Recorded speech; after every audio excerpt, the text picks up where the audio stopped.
তো hello and welcome to উদ্বোধন। আশা করছি তোমরা সবাই খুব ভালো আছো।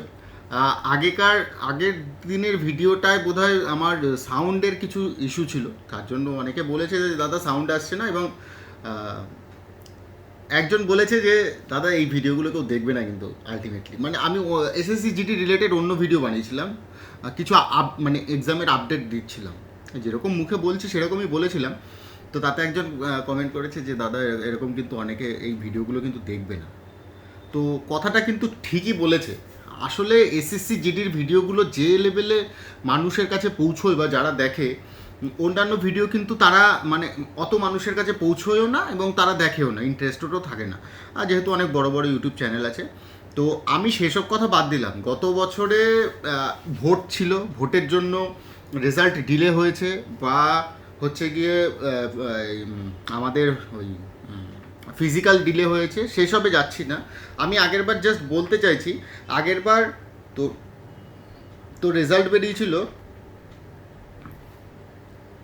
একটু একটু দাঁড়াও, আগেরবার রেজাল্ট বেরিয়েছিল তোদের খুব সম্ভবত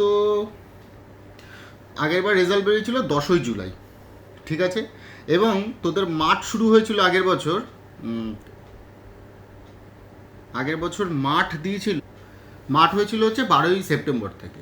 তো জুলাই থেকে সেপ্টেম্বর এত লেট হলো, এত লেট হয়েছে তার একটাই কারণ, সেটা হচ্ছে মণিপুরের কিছু এক্সাম বাতিল ছিল ওই সময়ের জন্য। তো মণিপুরের এক্সামটা হওয়ার পরে আমাদের রেজাল্ট বেরিয়েছিল। তাহলে জুলাই, আগস্ট, সেপ্টেম্বর, 3 মাস, প্রায় 3 মাস, প্রায় 3 মাস, ঠিক আছে? তো এই বছর কিন্তু সেই 3 মাসের সময়টা একটু জাস্ট কমে আসছে, ঠিক আছে? এইটা তোর এপ্রিল মাসের আজকে 20 তারিখ, তো মে মাসে যদি রেজাল্ট বেরোচ্ছে, তারপরেও যদি 2 মাস থাকে, মে, জুন, জুলাই, আগস্ট, সেপ্টেম্বর, আমার মনে হচ্ছে এবছর সেপ্টেম্বর অক্টোবরের মধ্যেও কিন্তু কমপ্লিট করিয়ে নভেম্বরে কিন্তু ফাইনাল রেজাল্ট বার করার একটা প্রবণতা দেখা যাচ্ছে। এইবার একটা জিনিস, সেটা হচ্ছে যেহেতু এসএসসি থেকে একটা আপডেট দিয়েছে যে বায়োমেট্রিক, এই প্রত্যেকটা এক্সামে বায়োমেট্রিক তোর থাকবে, বায়োমেট্রিক অথেন্টিকেশন। তো বায়োমেট্রিক অথেন্টিকেশন যদি থাকে, এইবার সেটা ফিজিক্যালে তারা অ্যাপ্লাই করবে, নাকি নর্মালি যে রিটেন এক্সামগুলো নেয় সেইগুলোতে অ্যাপ্লাই থাকবে, মানে সিবিটি যেগুলো থাকে,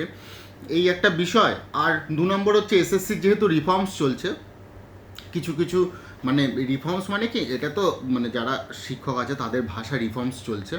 এসএসসি থেকে দুটো নোটিশ পাবলিশ হয়েছিল, সেটার আমি ভিডিও বানিয়েছিলাম যে এরকম তোর টেন্টেটিভ যে শিডিউলসগুলো আছে সেগুলো কিন্তু ডিলে হচ্ছে।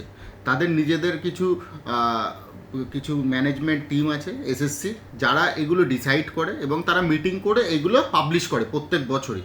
তো এই বছরেরটা কিন্তু একটু ডিলে হচ্ছে এটার জন্য। 2 নম্বর হচ্ছে ভেন্ডার চেঞ্জ হচ্ছে। আর 3 নম্বর হচ্ছে তোর আধার বেসড বায়োমেট্রিক অথেন্টিকেশন। তো এই 3টে কারণের জন্য রেজাল্টের ওপর কতটা ইম্প্যাক্ট পড়বে বা ফিজিক্যালের ওপর কতটা ইম্প্যাক্ট পড়বে, যদিও ফিজিক্যালটা করাই হচ্ছে সিআরপিএফ, প্রত্যেক বছর কন্ডাক্টিং এজেন্সি থাকেই সিআরপিএফ। তো সিআরপিএফের ওয়েবসাইট থেকে তারপরে সব কিছু হবে। এবার আদৌ সিআরপিএফ থেকে বায়োমেট্রিক করবে কি না সেটারও কোনো মানে পার্টিকুলার নোটিশ কিন্তু আপাতত দেয়নি, যার জন্য এটা একটু মানে দোনোমনো রয়েছে যে কবে কি বেরোবে।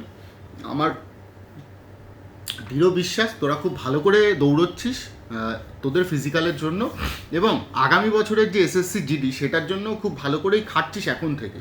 তো এই ছিল ভিডিও। দেখ, ভিডিওতে প্রোডাক্টিভ কিছু কথা আমি বলতেই পারতাম, বা অনেক অনেক ইনফরমেশান দেওয়া যায়, যেগুলো থাকে সেগুলো দিই, এবার যেগুলো না থাকে তার জন্য কিছু করার নেই। আর 2 নম্বর হচ্ছে, দেখ, এসএসসি জিডি রিলেটেড ভিডিও বানানোর একটাই কারণ, সেটা হচ্ছে আমি নিজের চ্যানেলে বহু ভিডিও বানিয়েছি। তোরা যদি একটু চ্যানেলটাকে একটু সময় নষ্ট করে একটু ভিজিট করিস, তাহলে তোরা দেখতে পারবি যে এই চ্যানেলে বহু ভিডিও আছে এক্সাম রিলেটেড, এবং আমি আগে এক্সাম রিলেটেড এত ভিডিও বানাতামও না। আমি শুধু ওই প্রিভিয়াস ইয়ার কিছু কোশ্চেন থাকতো সেগুলো সলভ করাতাম। তো সেইগুলোতে যা ভিউজ বা সেইগুলো যত মানুষের কাছে পৌঁছয়, এইগুলো মনে হয় তার থেকে একটু বেশি মানুষের কাছে পৌঁছচ্ছে। আমারও তার জন্য এইগুলো করতে একটু বেশি ভালো লাগছে এখন। তার মানে এই নয় যে আমি প্রিভিয়াস ইয়ারের কোনো ভিডিও দেবো না। আমি এসএসসি জিডির অনেকগুলো ভিডিও বানিয়েছি, সেগুলো সময় সময় আপলোড হয়ে যাবে। মানে এসএসসি জিডির এরকম ভিডিও নয়, এসএসসি জিডির আমি ভিডিও বানিয়েছি হচ্ছে ওই কোশ্চেনের ভিডিও। তো এই হচ্ছে বিষয়। অনেক ভিডিও বানিয়েছি এসএসসি জিডি রিলেটেড বা অন্যান্য এক্সামের ম্যাথের কোশ্চেন বা অন্যান্য কোশ্চেন আমি কিন্তু বানিয়ে রেখেছি, এগুলো আপলোড হচ্ছে। এবার সব তো একসাথে আপলোড করা সম্ভব না, তো ধীরে ধীরে ধীরে ধীরে আপলোড করতে হচ্ছে। আর আমার কাছে তো অত মানে রিসোর্সও নেই। এবার রিসোর্স আস্তে আস্তে তৈরি হচ্ছে, আমি আস্তে আস্তে আরও ভাবছি বিষয়টাকে যে আরেকটু কন্টিনিউ করা যেতে পারে, যার জন্য এই ভিডিওগুলো বানানো। একটাই কথা, তোদের যদি একটু ভালো লাগে এই ভিডিওগুলো আর মনে হয় যে অন্যান্য বন্ধুদের জানানো উচিত এই চ্যানেলটা সম্পর্কে, তাহলে অবশ্যই তোরা চ্যানেলটাকে সম্পর্কে জানাতে পারিস। আর যদি কেউ খুঁজে না পায় ইউটিউবে চ্যানেলটা, তার জন্য @উদ্বোধন বলে সার্চ করলে আমার মনে হয় চ্যানেলটাকে পাওয়া যাবে। আর আমার আরেকটা কথা, সেটা হচ্ছে আমি বহু ভিডিও তো বানিয়েছি, সেগুলো অন্তত দেখ তোরা। অনেক মানে অনেক বড় বড় ইউটিউব চ্যানেল আছে, তারাও বানিয়েছে এক্সামের ভিডিও বা কোশ্চেন অ্যান্সারের ভিডিও, সেগুলো আমিও বানিয়েছি অনেকগুলো। প্রিভিয়াস ইয়ারের বহু প্রশ্ন রয়েছে পিএসসি রিলেটেড বা এসএসসি রিলেটেড বা তোর হচ্ছে রেলওয়ে রিলেটেড। তো আর এরপরে আমি ভাবছি এনটিপিসি বা গ্রুপ ডি যেহেতু সামনে এক্সাম আছে, সেইগুলো নিয়ে কয়েকটা ভিডিও ছাড়ার। আর আমি যেহেতু নিজেও ওই সেই সবের মধ্যেই রয়েছি। তো এই ছিল আজকের ভিডিওটা যদি ভালো লাগে অবশ্যই তাহলে বন্ধুদের সাথে শেয়ার করিস, আর চ্যানেলটাকে ভালো লাগলে অবশ্যই সাবস্ক্রাইব করে নিতে পারিস। ধন্যবাদ সবাইকে। এরপরে দেখা হবে সব এনটিপিসি রিলেটেড কয়েকটা ভিডিও নিয়ে। এনটিপিসিতে কীরকম কী থাকে সব কিছু অনেকে জানে, অনেকে জানে না, আর অনেকে জানে মানে আমার থেকেও এক্সপার্ট আছে অনেকে। তো দেখা হবে আগামী ভিডিওগুলোতে এনটিপিসি রিলেটেড কীরকমভাবে পরীক্ষা হয় বা কী থাকে, এই আর কি। তো ভালো থাকিস তোরা, ভালোভাবে প্রিপারেশন কর। এই 2025-এই তোদের বেকারত্ব কেটে যাক, এইভাবেই থাক, ভালো থাক সবাই।